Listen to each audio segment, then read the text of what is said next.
Hi guys, welcome back to my channel. Today I want to share with you just like a little walkthrough and a little explanation of one of the curriculum pieces that my oldest used this year and something that we are continuing on for next year. So I had some questions about it and some people who were curious of what it looked like, so I thought I would just kind of give you a little walkthrough, show you what it looks like, and it is Fix-It Grammar. So last year was the first year we have ever used Fix-It Grammar in our homeschool, and I have to say, I really liked it, and compared to what we were doing in our co-op, my son actually learned to love this and much preferred this to what we were doing. So I call that a success.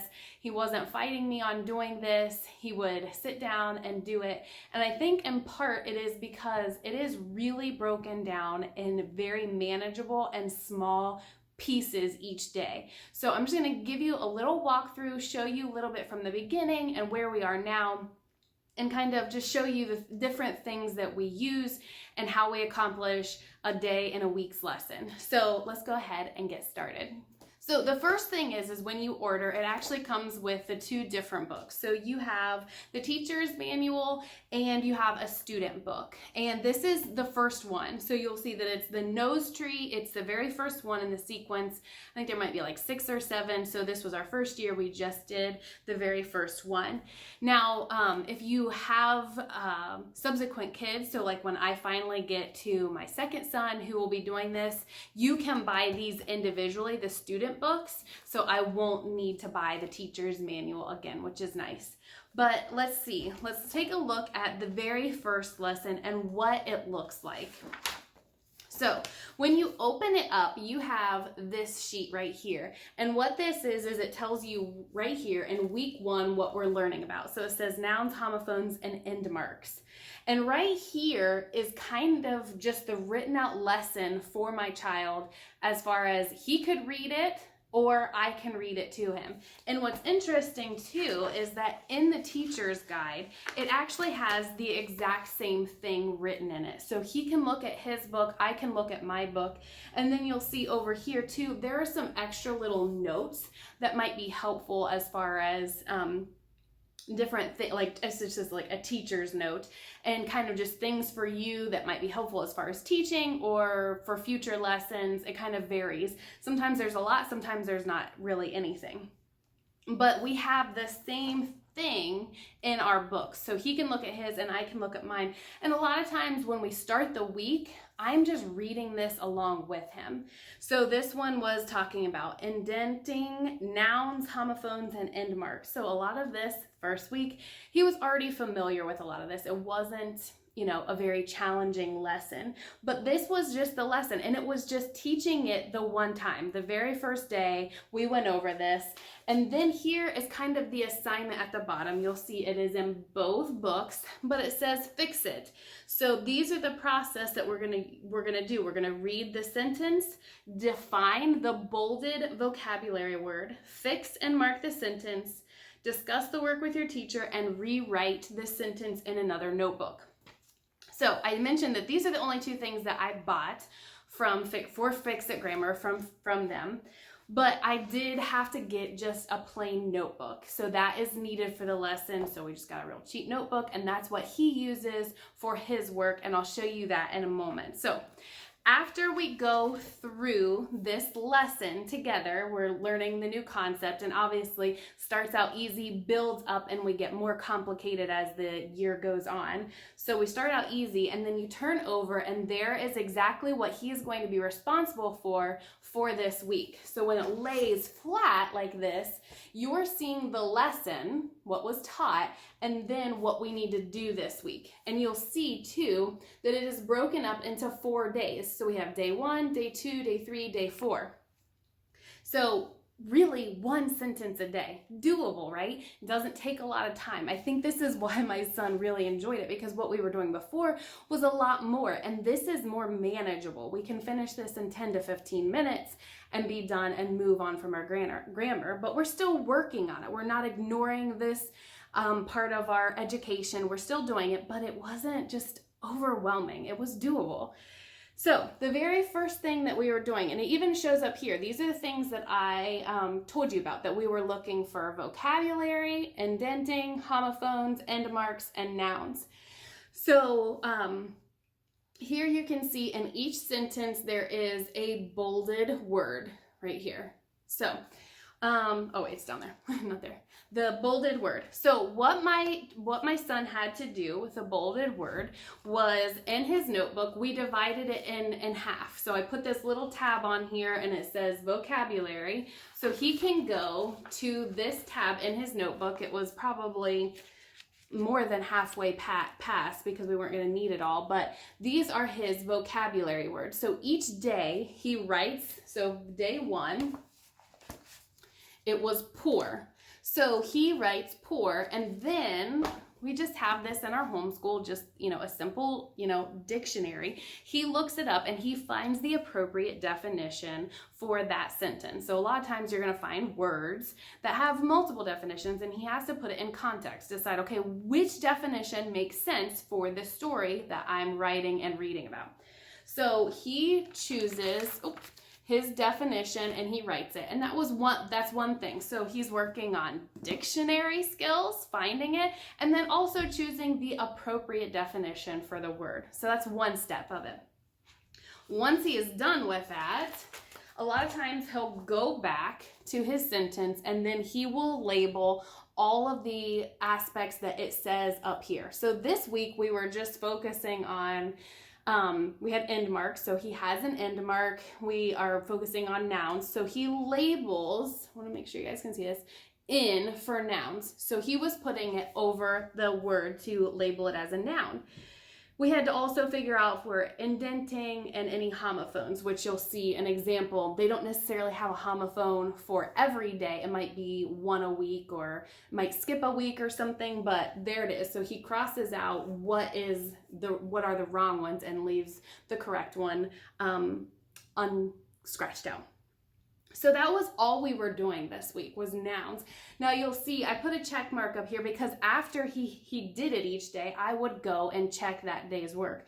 Obviously very simple in the beginning because all we were looking for were nouns. So it was easy, oh, yep, you got him. You put a question mark at the end of the sentence.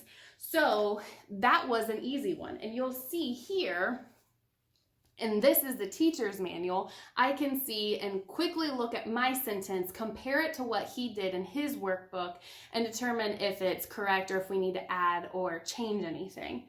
Now, it also has down here explanations for things. So if he didn't understand, if there are tips and tricks, when we're talking about an adjective, can I put a number in front of it, like 2 books? That helps us to determine if it's or a noun, sorry. So let's see, like different things where we can fixes, the grammar notations, like there's some explanations here as far as, what he needed to correct. And that happens each day. So I have day 1 here.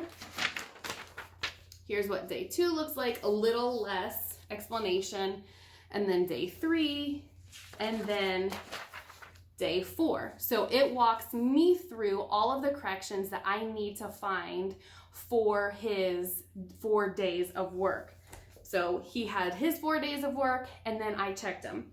Now you'll see on the last page of that week in my teacher's guide is what the student rewrite should look like. This is the other aspect of his notebook. So I said I put a tab in here for the second half for his vocabulary, because at the beginning of his notebook is where he is doing some copy work and rewriting the story of the nose tree.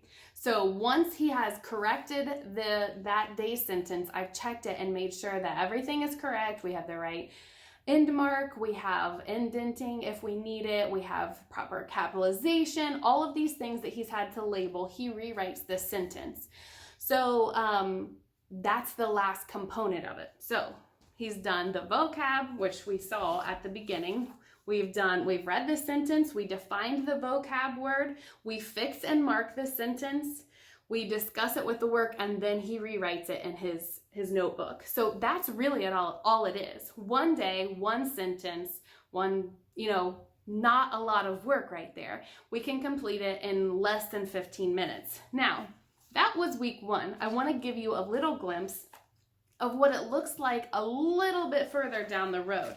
So we are just working on week 29. I think there is a total of 33 weeks in this, so we are nearing the completion of ours. But I'll show you what it looks like here in week 28. So we're not complete with week 29 yet. But here you can see I had to actually, instead of putting just a check mark at the top, because in the beginning it was really simple. I was just looking for nouns and a few little different homophones and end marks. It was easy to look at the sentence and be like, you missed something, let's correct it. Well, you can see over the course of the year, we have added lots of different things that we are looking for and therefore marking in our sentence. We have end marks and quotation marks and apostrophes, capitals, homophones, nouns, articles, pronouns, who, which clauses, verbs, adjectives, ly, adverbs, coordinating conjunctions, prepositions, and clause starters, and www.asia.b. So we have a lot of different things that we're looking for in our sentences now. So it makes a little difference. So you can see here where we've maybe labeled something that was incorrect, or we have, like, if he's labeled something incorrect, then a lot of times I put a circle above it. Like, it is something, but what you said it was incorrect. So what is it? And so I'll put a circle saying, okay, yeah, you're right, it is something, but what you marked, let's try again. And that reminds him to go back and try and figure it out. So you can see a couple times where he's marked something and it needed to be fixed. So this is showing like you definitely are learning more things. And you know, some of the weeks are better than others. I think I've shared in a past video that we are really working on prepositions and prepositional phrases. And we struggle a little bit more with those. So a lot of times when you see, you know, here's a preposition, we were missing them. So we were struggling with some things, but it's pointing them out and it's making us aware of them. But I can see progress because we are seeing these over and over. We're working on small little chunks every day and we're reinforcing those rules of, you know, a preposition is ends with a noun, but there's no verb in that prepositional phrase. So we say that rule over and over and over a lot of times when we're going through our little checklist. So here's what it looks like when I'm grading it. Here, again, you can see all the things that need to be labeled in the sentence.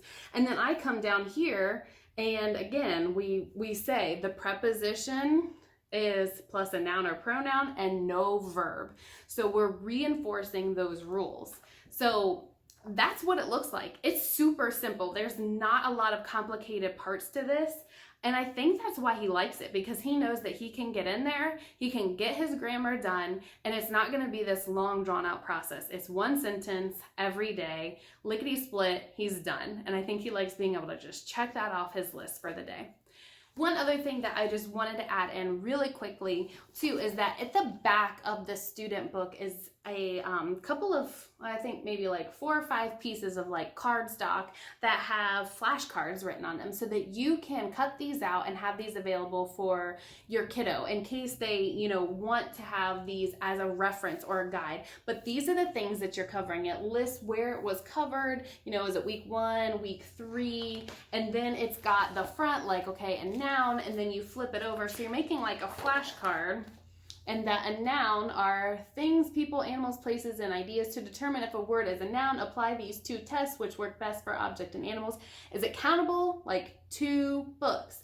Can an article come in front of it? Like the book or a book. So these are just some flashcards that kind of cover all the different things that they teach throughout the year so that you could have these available. Obviously, they're still stuck in the back, which is why I forgot to mention it at the beginning. I've always told my son that if he wanted them, we could cut them out, but we haven't had a need for them to be reviewed, or he's just flipped to the page himself to go and review that issue or that concept. So I just wanted to make that known to you that if that's something that your kid really does well with, or some flashcards with the concepts on them, that they do have some in the back of your Fix It Grammar book that they are able to cut out and have available for their use.